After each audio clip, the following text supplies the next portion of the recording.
Hello, it is I, your boy Gomi, and oh my god, we're finally back. We're finally back. Really back. After weeks of fight nights at the damn Apex. Seriously, retire the Apex. Get rid of it. I'm done with it. Put it only for Contender Series or Road to UFC. But regardless, no more Apex. No more bad cards too, because make no mistake, 293 and 292 shoddily put together cards with a lot of dropouts, which funny enough, this card does have a lot of dropouts, but it somehow came out probably a little bit better, to be honest with you. Yes. UFC 294, Islam Mkhachev versus Aleksandar Volkanovski 2. I am so hyped for this card.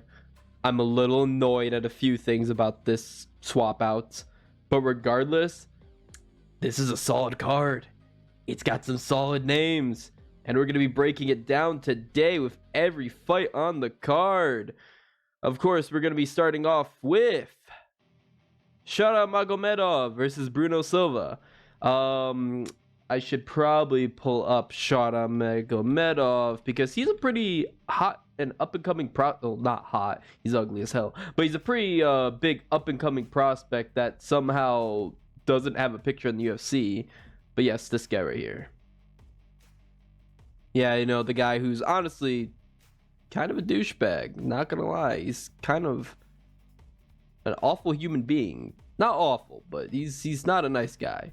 But regardless, he's a very good fighter overall. I personally myself am very excited for this fight, and I'd be shocked if this is actually the opener on the card. There's still a chance that they could swap some things around, but man, if this is your opener, that's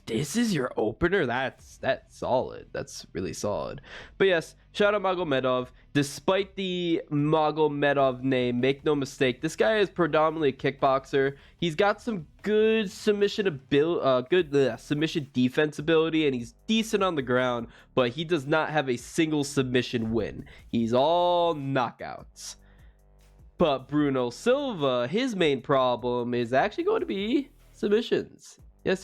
He sucks against submission guys. Despite the Silva Brazilian nature, he does not have Brazilian jiu-jitsu. Make no mistake. No submissions, and he's been submitted about 7 times, I believe. They're not going to have that statistic on here. I doubt it. But yeah, he's been submitted quite a bit. Yes, he's been submitted 7 times, Bruno Silva. I don't think this is going to go to the ground, so there's no point even mentioning it. I just need to get that out the way. This is going to be a kickboxing match. Should be a very entertaining one. Bruno Silva does have some solid power to him. He was able to knock out he was able to knock out Brad Tavares, which is rather surprising because Brad Tavares is normally a tank. But I don't know. I want to lean towards the more established guy, the guy who went to decision against Alex Pereira, but something's telling me Magomedov is going to be the one to pull this out. Let me look at the odds and see if that can influence me. Oh my god. Magomedov is a minus 250. I don't know. I don't like this fight. I don't like picking a minus 250 for this. That's scary to me. But tentatively, I'm going to go with Magomedov by... if Alex Pereira can't knock you out, I don't think Shada's going to knock you out. But then Magomedov doesn't have good cardio. Good fight. Just the fact I'm thinking of all these variables and not it's super this way or super that way tells me it's going to be a good fight. I'm going to be going with Magomedov. I'll go Magomedov by decision. Why not? I think that's my pick. Betting wise, don't bet it. Do not. I don't even think he's good as a parlay piece, to be perfectly honest with you. Minus 250 for a debutant. He's good. He's very good. That's why I'm leaning towards him to win. But Silva's not garbage, so. But speaking of garbage, Jinyu Frey against Victoria Dudakova. Guys, we know what this fight is. This is in Abu Dhabi. Abu Dhabi, they like the Russians. They like the Dagestanis. They like all those kinds of fighters, basically. This is their home territory. We have an undefeated Russian prospect who's also a pretty good-looking woman as well, too. UFC is trying to build some stars. They need some female stars.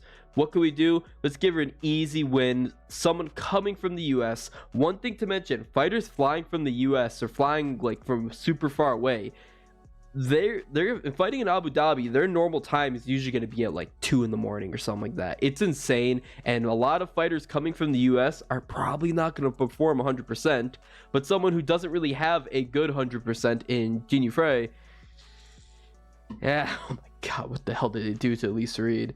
But yeah, she's not good. She's not good. Victoria Dudakova is good, make no mistake, she's pretty good. So I think Victoria Dudakova is going to beat the living crap out of Ginyu Frey. I think this is going to be a massacre, and the bookies agree with me at -600. That, I mean, it's an okay parlay piece. I mean, how much more are you really getting at -600? Not much, but trust me, she's pretty much a lock. There's no way Dudakova is losing, but I believe Dudakova has finished all of her fights, if I'm correct. No, she has 1 decision. So that does lead me to believe a finish is very likely. I normally usually like to bet the women's MMA fights go decision, but not this one. I think Dudakova by finish is probably your best pick, but also do not bet it. Nathaniel Wood versus Mohammad Naimov. This is a little interesting one. I thought they would be going more so with Naimov and giving him an easy fight, but Nathaniel Wood is a tough fight. What is he doing here? You're British, bro. You're supposed to be on the London cards, not Abu Dhabi, but here he is. And Nathaniel Wood is very good. Very good. He's a little bit of a decision merchant in the UFC specifically. Has some solid submissions, but he's been going the distance his last 4 or 5 fights. So I think going the distance is very likely. Naimov hits hard. That's one thing to mention as well too. Don't knock him out. Don't count him out. I think the Nathaniel Wood's gonna win, but I don't think he's -300. Let's see, what's the updated odds? I have to start now having the updated odds because these odds on UFC's website are just so off, and I'm not a fan of it. Nathaniel Wood is -335. He's going up. Nah. I think Wood will win. I think it's gonna go over 2.5. I think that's your best bet. But man, maybe Wood's decision. But man, I don't know, man. Naimov has serious power. If Naimov wins, it's knockout. If he wins, it is knockout. But I just think that Daniel Wood's slightly better. Slightly better. That's all I could say. So that's all I gotta say about that one. What the hell is this doing here? What the hell are you doing here, Mike Breeden? What are you doing here? What are you doing here? You don't have a win in the UFC. You lost in the Contender Series. Why are you still here? I thought Terrence McKinney put an end to your career, but nope, here you are. So you know what this is, guys? This doesn't even fit. My narrative was going to be, oh, they're going to build up another prospect that's kind of like a hometown favorite, but he's from India. Asul Jubilee is from India. I don't think Abu Dhabi has high allegiance towards fighters from India. Maybe, but that's I'm grasping at straws there. I think that's what it is, though. Mike Breeden, he's got to have been given a 4-fight contract. Was he? Yeah, he was short notice against Fluffy, I guess. But so yeah, that's what I'm thinking. This really is.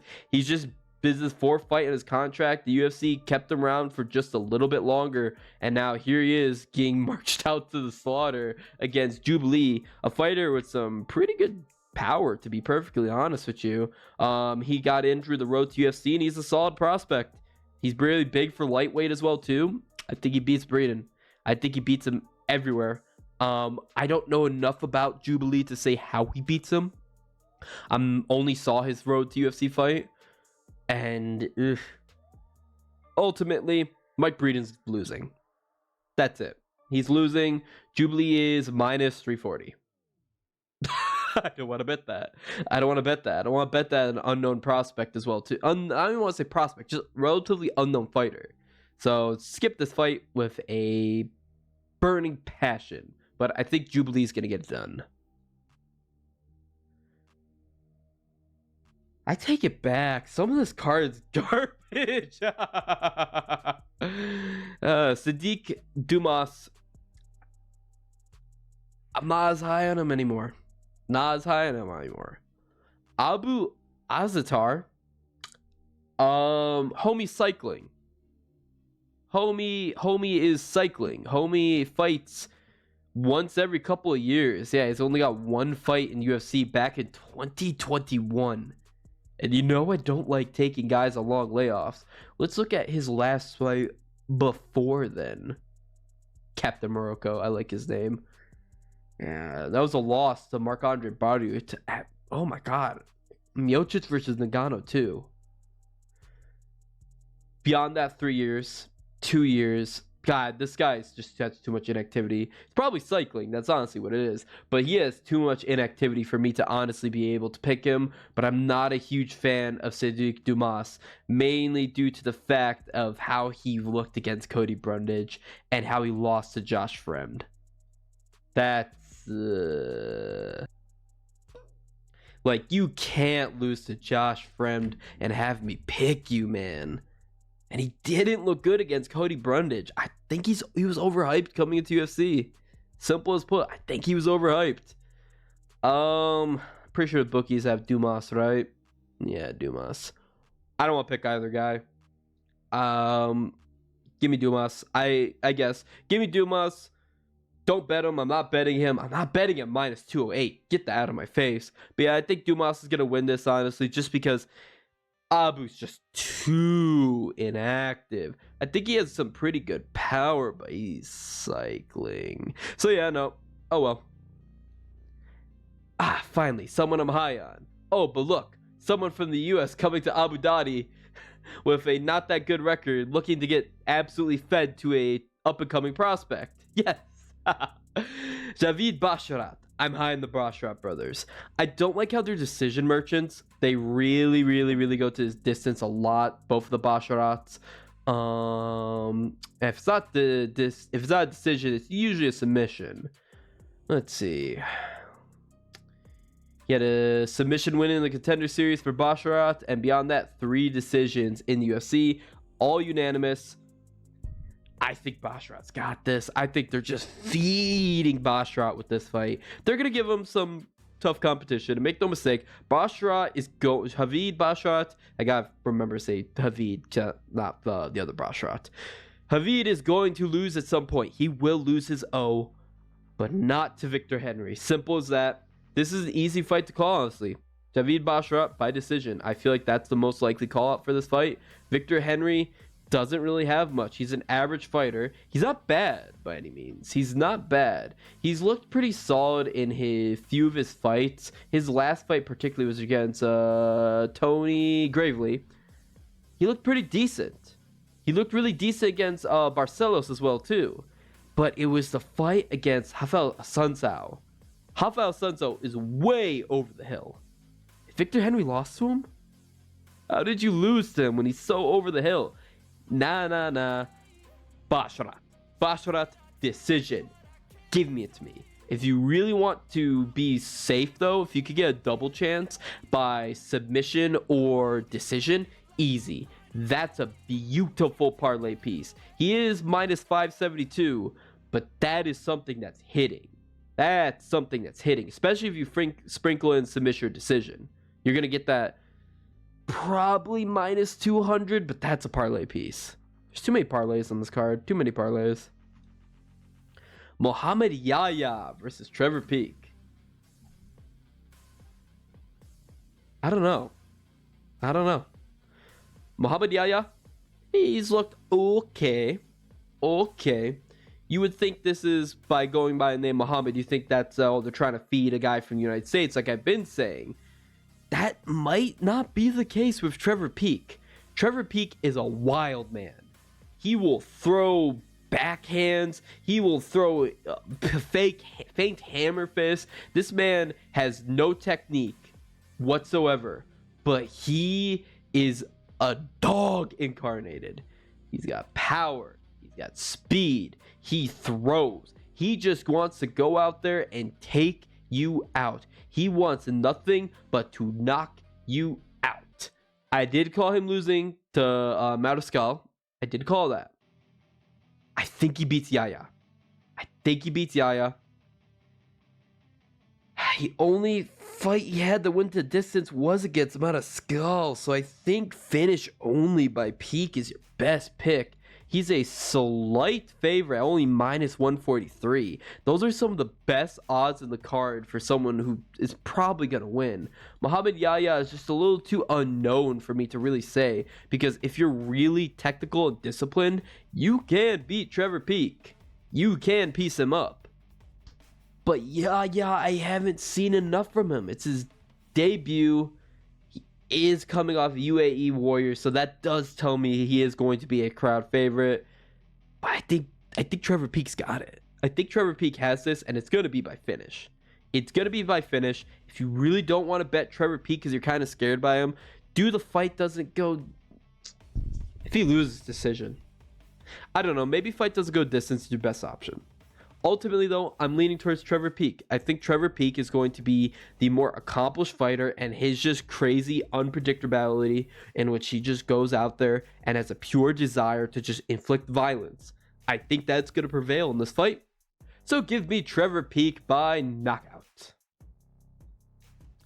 Should be on the main card. This should be on the main card. I'm a big fan of Mohammad Mkhachev. I do think Tim Elliott's pretty... Is he decent? You're going to look at those 12 losses. Oh, but yeah, flyweight bout between Tim Elliott and Mohammad Mkhachev. You're going to look at all of those losses on Tim Elliott's name, and you're going to immediately jump to the conclusion that he's garbage. And look at this. Yes, fighting out of the UK. That's probably why he's on the main card, honestly, because it should be on the main card over that fight. But Mohammad Mkhachev, he's going to be a fan favorite. He's going to be a crowd favorite. Tim Elliott, guy coming from the United States. I think that's going to be a good buff to take out Tim Elliott. I think Mohammad Mkhachev takes this. Mohammad Mkhachev is pretty cocky, but I really like him. He's got something about him that I enjoy. That guy, he is a finishing monster. Some people tried to roast him because he had a really boring fight. Who was that? It was not his last fight. Malcolm Gordon. Yes, the Gordon fight was... No, it wasn't the Gordon fight. Charles Johnson. It was Charles Johnson. I knew it was one of the London cards. Charles Johnson, he had a boring fight against him. So a lot of people turned on him, but he submitted Malcolm Gordon, and he had that insane comeback against Rafael Fialho, in which he got his leg basically almost ripped off and still managed to get that rear naked choke. Insane. Mohammad Mkhachev is a beast. He's a dog. He's a finisher. He only has one decision, right? Three decisions. I don't know why. He has one decision UFC, right? Yeah, one decision UFC. I don't know why people switched up on him. Mohammad Mkhachev's good. He's a finisher. He's got a dog. He's got dog in him.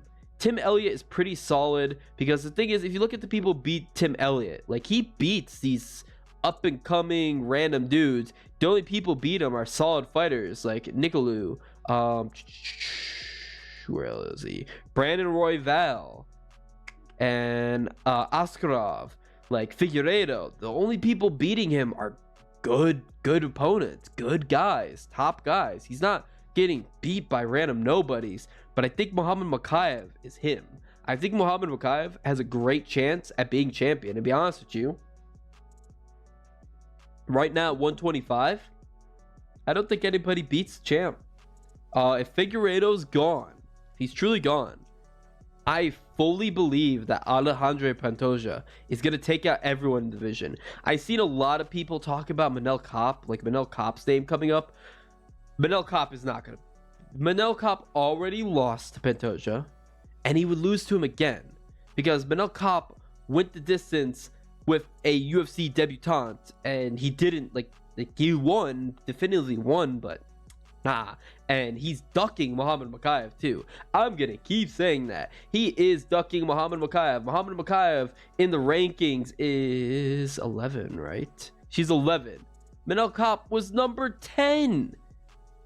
And he was saying he doesn't want to fight down. I'm not a Manel Kape guy. He's making waves just because he told Izzy to sit down in a press conference where they're sitting. So Izzy sat down. Manel Kape ain't nothing. Mohammad Mkhachev is him. He's going to be a future champion one day, and I think he's going to take out Tim Elliott. I think he's going to submit Tim Elliott. Tim Elliott as well, too. That's one of the main reasons he loses. He's lost to submission 5 times. He's lost submission 5 times. Mohammad Mkhachev has gotten 5 submissions. Give me Mkhachev by submission. I think Moneyline is a good parlay piece as well, too, for him. -440. I don't like it, but good Moneyline. Mohammad Mkhachev is going to be my pick. Said Nurmagomedov versus Muin Gafurov. I don't like this fight nearly as much as the last one. Said Nurmagomedov proved that he is not a Nurmagomedov. Like, he's not an insane elite dominant force like Khabib or Usman Nurmagomedov. He lost to Martinez, but Martinez actually proved to be pretty decent. But yeah, I really think that Said is getting pulled up a lot by his name, but Gafurov is tough. Gafurov is absolutely a tank. Neither guy have been finished. Neither guy has been finished. I do think Said Nurmagomedov could win this, and I'm going to lean towards him just because I think he's a little bit more dynamic of a striker, and I do think his grappling's okay. He's primarily, though, like one of those weird kickboxing Dagestan. He's kind of like a Magomed Ankalaev. Or, shout out Magomedov. Like, those are like the weird kind of Abus Magomedov. They're the weird kind of like kickboxing variants. Said's very similar. He's very dynamic with his kicks and strikes. I think Gafurov might be the better grappler, to be honest with you, but he's not much of a grappler, to be perfectly honest with you. It's just because I look at his takedown defense. His takedown accuracy, I don't like it. But both guys have very solid takedown defense. You're just, like I said, you're going to see more striking out of Said Nurmagomedov in this fight. And I think you can piece him up to a decision. I think Said Nurmagomedov by decision is going to be your most likely one. Gafurov does have power, can knock him out, but I don't know. Oh, you won't let me click on it. Okay, fair enough.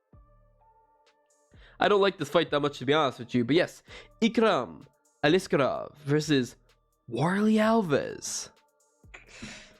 Nah, give me Ikram. I'm not going to talk enough about this. This was going to be a fight I was going to make a graphic for and talk about at length when it was initially going to be Ikram versus Nasruddin Imavov. That was a good fight. But here's the thing. I was picking Nasruddin Imavov. I was picking Ikram Aleksandar to beat Nazarov Imavov. So I'm gonna pick Warlley. I'm gonna pick Warlley Alves to lose to Ikram Aleksandar. But what in God's name is wrong with the UFC's website? Those odds are not correct. Ikram is a -625. Alves is a +450. I nearly freaked when I first saw that, and I was literally went right to FanDuel and said, gimme Ikram. But no, he's one of the biggest favorites on the card, if not the biggest favorite. Yep, biggest favorite on the card. He is the biggest favorite on the card. Ikram Aleksandar is going to beat the crap out of Warlley Alves. Warlley Alves, I thought he retired, man. I forgot he did fight at 283 against Nicholas Dalby, and he lost. And beyond that, he lost to Jeremiah Wells. And that was in 2021. I don't like, I get it. He's not coming off a long layoff because he fought. But no. I literally saw this fight when it was announced that Nazarov was out and Alves was in. I was like, Alves isn't retired? But yeah, give me Ikram. I know he's untested. He only has one fight in UFC where he knocked out Phil Hawes, and everybody knocks out Phil Hawes.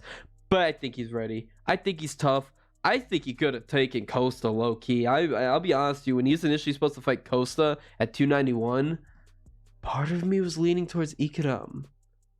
I get it. A lot of people are just banking off, oh, he gave Hamza his toughest test before Burns, despite being knocked out in the first round. But no, I think Ikram's decent. I like his striking. I like his grappling. I think he has what it takes to beat Warlley Alves, of all people. Warlley Alves, how does he mainly lose by? Pretty sure however anybody wants. No, to be fair, it's a little mix. Not really much submissions. He's been knocked out. He's been beaten decisions. Decision or knockout double chance is probably your most likely one. Ikram, like I said, he's got a little bit more kickboxing of a style. He does have submissions, but he's primarily going to knock you out. He knocked out Phil Hawes. He knocked out Diego Gonzalez. Got knocked out by Hamza. He's got some knockouts. He's got some submissions. I just think, honestly, Ikram by finish now I'm thinking about is probably your best option. I'm going to amend that, yeah. Look at those odds. Look at that, like, statistics.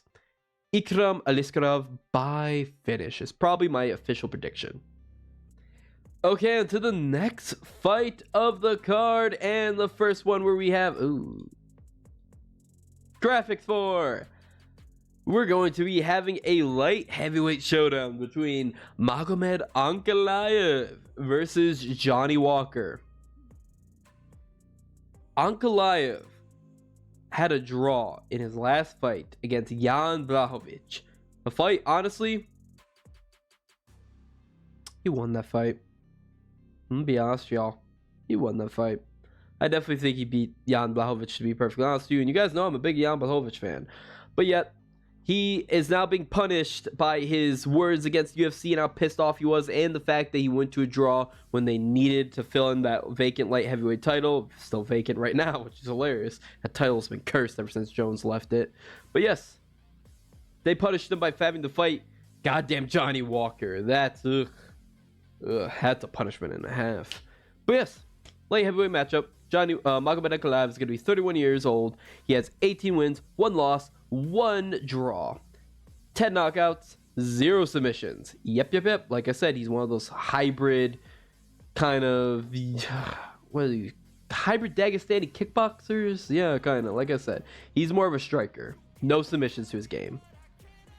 He then is 6'3" in terms of height, orthodox stance, 75-inch reach, disadvantage because Jesus Christ, Johnny Walker has an 82-inch reach advantage. A 0.99 takedown average, a 62.91 significant strike accuracy, minus 350 favorite, significant wins over Anthony Smith, Thiago Santos, Volkan Oezdemir, and Nikita Krylov.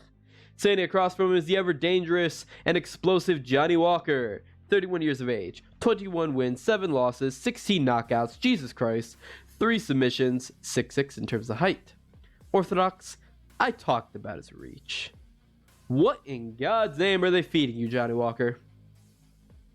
0.51 takedown average, 61.48 significant strike accuracy, plus 275 underdog. He has significant wins over Anthony Smith, Paul Craig, Ian Cutelaba, and Ryan Spann. This is a hard fight, honestly. I see Magomed. He's a massive favorite. He is a minus 360 favorite. But there's going to be a trend or theme with these X3 fights. These X3 fights, the people I think are going to win absolutely should win. But there can just be something crazy. It's been the year of crazy upsets, and I hate it. I hate it. The only crazy upsets I was cool with was Dricus and O'Malley. Every other one has been screwing me. I want Magomed Ankalaev to win. I know a lot of people are fans of Johnny Walker. I'm not. I'm not a Johnny Walker fan, guys. You know why I'm not a Johnny freaking Walker fan? Because he came into UFC, and I'm like, this guy's good. This guy, he's got skill. He's got talent. He took out Roundtree. My God, he took out Leddit. He gets KO'd by Anderson. Gets decision by Krylov. But then he knocked out Ryan Spann. He's bad, and he had an awful fight against Thiago Santos. What was that fight? Kavanagh in his corner screaming, "Faint! Faint! Faint!" No, Kavanagh, he needs to punch. His explosive, dynamic striking style was gone. It was gone. Then thank God Hill floored him, murdered the man. Then he had a little bit of renaissance, and he looked really good against Craig and also Cutelaba. I picked him in both those fights, and he did good. But then what the hell was the Smith fight? This is the main reason. He literally could have finished Smith. Smith did the thing where he just gives up, shells up in a corner, and Walker could have finished him. He decided he wants to go the distance, and that screwed me. Screwed my parlay. I don't like you, Walker. I'm sorry. I'm not a Walker fan, but I acknowledge he is a freak of nature. He's a freak athlete. He's got very dynamic striking. Those jumping knees are terrifying. Magomed Ankalaev, he's more of a counter striker, but the thing is, Johnny Walker just doesn't know how to dictate what pace he wants to fight. Sometimes he wants to be chaotic pressure fighter. Sometimes he wants to be patient counter striker. That doesn't work. But then again, Magomed Ankalaev, he will just stand in front of you and he will not really do much unless you go at him and he can counter you, to be perfectly honest with you. His last fight out against Jan Blachowicz has proven that Magomed Ankalaev is very susceptible to leg kicks. But Jan Blachowicz is one of the best kickers in the game. Man, Israel Adesanya, one of the best leg kickers, was basically his legs were just bouncing off Jan Blachowicz. So the fact that Magomed Ankalaev was able to survive and then rely on his grappling is impressive. That's the thing, Magomed Ankalaev, like I said, he's one of those Dagestani kickboxers. Make no mistake, he does have grappling ability. He can grapple, and he is a good grappler. It's just he doesn't go for it very often. But you see the high takedown defense? What the hell, Walker? What the hell? But yeah, I definitely think Magomed Ankalaev is the more technical fighter. I think he has all the tools needed to beat Johnny Walker, but I guarantee you, Walker can just do something crazy. An insane spinning back heel hook kick, and he's gonna knock out Ankalaev, and I'm just gonna cry. I'm gonna cry so hard. But yeah, Magomed Ankalaev, the only loss he has in his career was to Paul Craig. Crazy mythical round 3 Paul Craig. I don't get it. Paul Craig is such a weird fighter. But then we also saw Johnny Walker floored Paul Craig round 1. So yeah, I don't know. Regardless, give me Magomed Ankalaev by. This could go a lot of ways. I think it could go a lot like the Thiago Santos fight. I think it'll go like the Santos fight, to be perfectly honest with you. Because that is no-knee Santos, where he was a lot more patient and measured of a striker, and we saw how Walker handled him. We saw how he handled Smith. Magomed did finish Smith, but I don't know. Give me Magomed Ankalaev, just money line it and put it on a parlay, honestly. But how I think the fight's gonna go, I think Ankalaev is gonna win by decision, which I hope. Please stop. So we're going to be going now to the co-main event of the evening. Oh, this is a good one. This is a real good one. We're going to be having Khabib Usman on short notice, 10 days short notice, moving up in weight. The former welterweight champion on 10 days notice, moving up in weight, going to be taking Khamzat Chimaev. This is insane. Insane, man. Absolutely insane. I never thought I'd see Usman in a co-main event, and I never thought I'd see him take a short notice fight.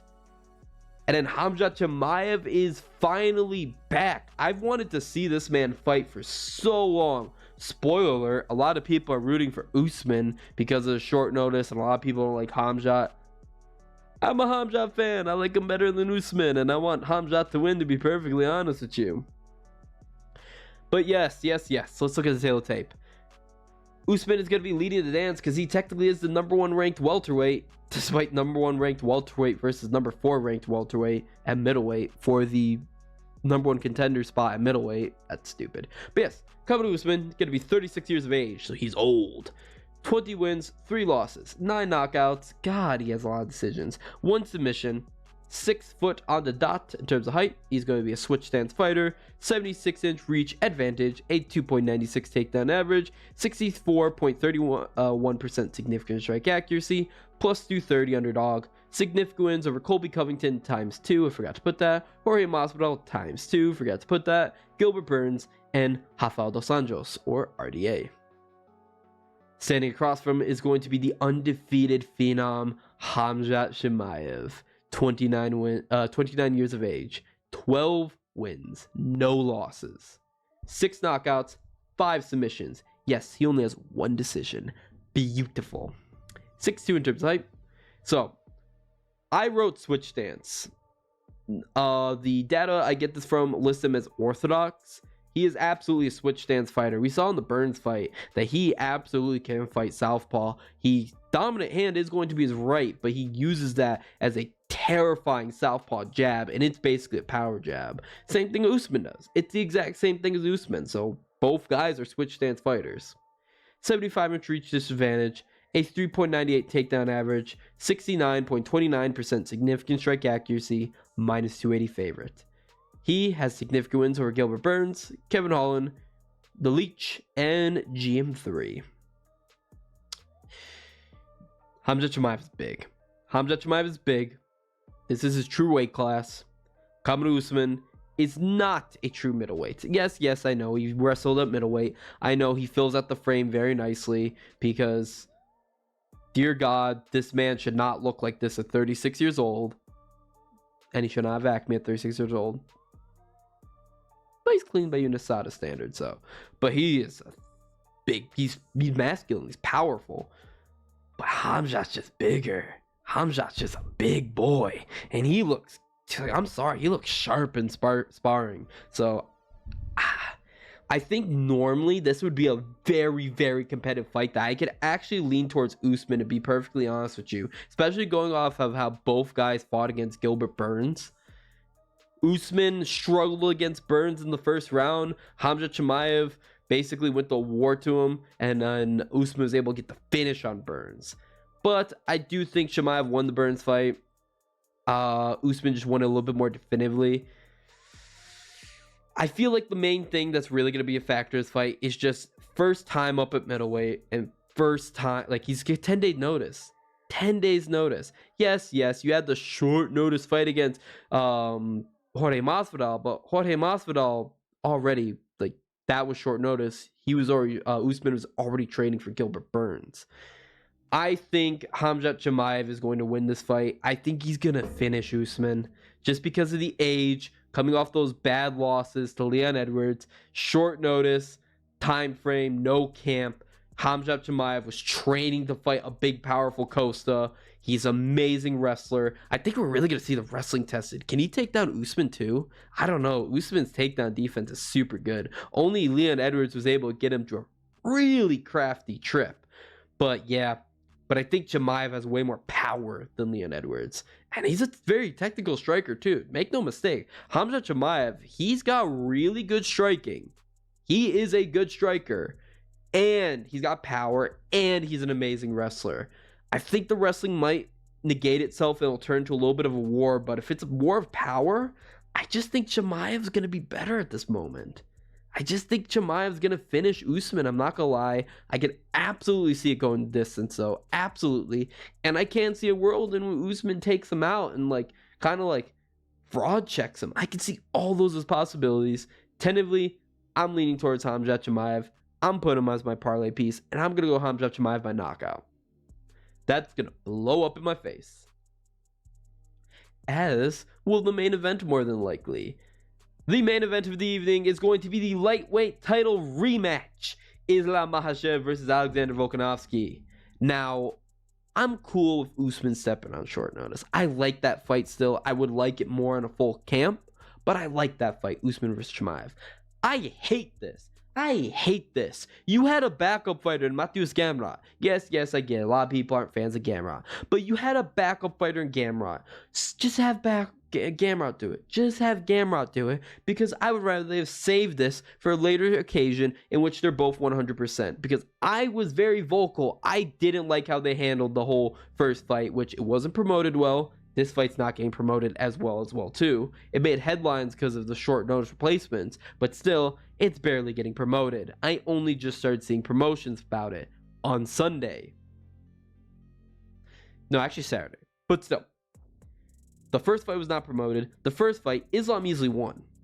Get this out of my face. Watch my video back. Islam won 4-1. The only reason people think Volkanovski won and the main thing staying in their image is because he dominated him round 5. He didn't dominate him enough to get a 10-8 round, but he absolutely dominated Islam in that 5th round. That's all he did. Otherwise, the only other round people want to give to him is round 3, and I gave that to Volkanovski in my first viewing because I was like, oh, he dropped Islam. You watch back, he slept. Islam Makhachev won the first fight. He should have been the number 1 pound for pound fighter. I don't like Jones as number 1 pound for pound fighter. Islam should be number 1. Islam's going to win this fight, and he's not going to move in the rankings. Islam, no matter, this is a lose-lose situation for Islam because people are still going to pull the, oh, he had a short camp. Even if Islam wins, there's going to be a trilogy more than likely. No matter what Islam does, he cannot win this fight. He starches him in 30 seconds. Oh, he's coming off surgery, off a short notice. There's nothing Islam could do. This is a pointless fight for him. But he's a beast because he says, you know, I'm going to take it. Volkanovski's a beast too. Make no mistake. Volkanovski is absolutely a beast for taking this fight at short notice. That is beastly stuff right there. His balls are made of steel. But also, I know Islam's going to get screwed no matter what. So, regardless, I would rather they save this fight for they're both 100%. But, oh well. This is going to be a lightweight title fight. Islam Makhachev taking on the short notice replacement featherweight champion. That's also crazy, too. You have a champ taking a short notice fight. Oh my god, this is so badass. But yes, Aleksandar Volkanovski. Islam Makhachev is going to be 31 years of age, 24 wins, 1 loss. 4 knockouts, 11 submissions, 5'10 in terms of height, southpaw stance, 70.5-inch reach, disadvantage, a 3.24 takedown average, a 71.94% significant strike accuracy, minus 270 favorite. He has significant wins over his opponent, Aleksandar Volkanovski, Charles Oliveira, Bobby Green, and Dan Hooker. Bobby Green and Dan Hooker, he was kind of ridiculed for those wins.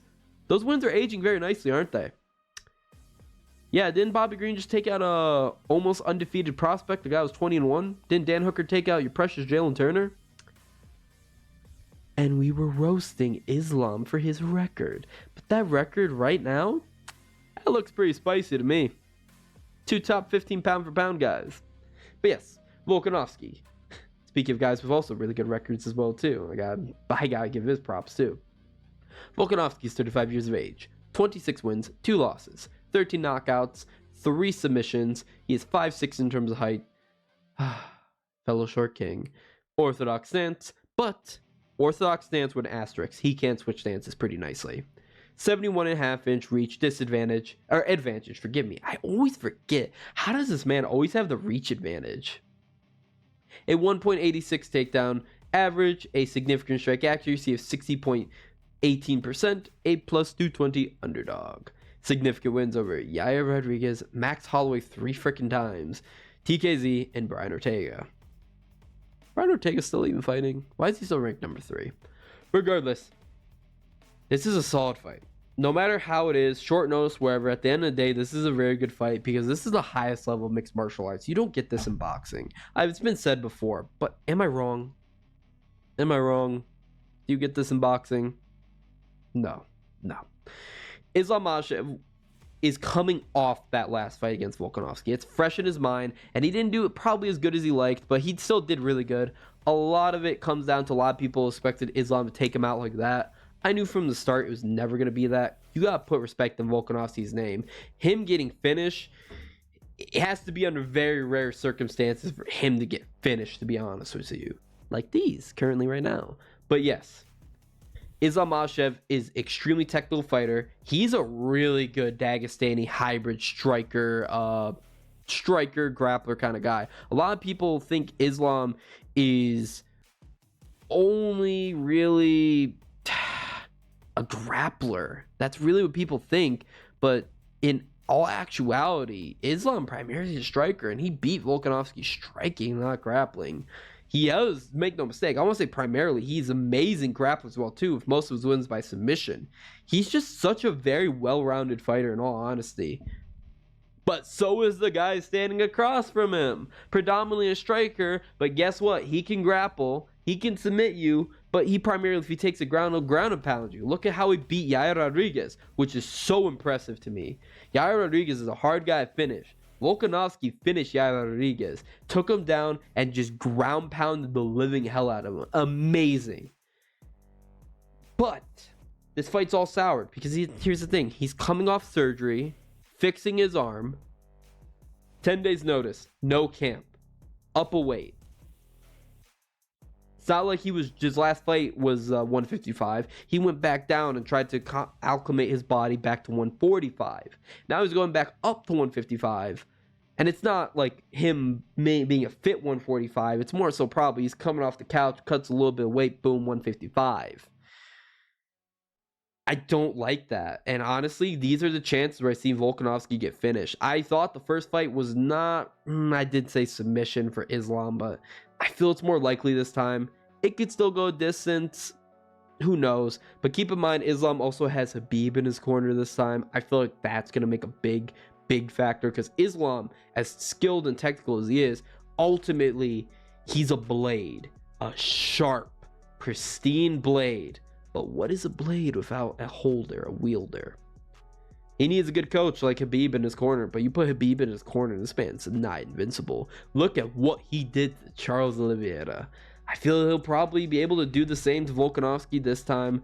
I think this time it's going to be a more definitive win for Islam, but the curse, the underdog winning curse thingy is coming up. Like, that's the thing that just makes me not believe this is gonna be I think Volkanovski's probably gonna win. I could easily see round 3 will come some random whatever crazy punch that just knocks and chins out Islam, to be perfectly honest with you, just because that's how this year has been going and I'm sick of it. I hate it. Look at this. Underdog, Yusuf beat Barboza. Barboza beat Yusuf. Underdog, Green just one-shot KO Dawson. Underdog, Fizie's leg snapped and Gamrot win. Draw. Strickland, what? Okay, that's fair. That went the way it should. O'Malley knocking out Sterling like Conor McGregor. That was okay. I don't want to talk about it. I was there live. Gaethje knocking out Dustin. That's okay. I'd erase that from my memory. That's okay. That's okay. Ugh.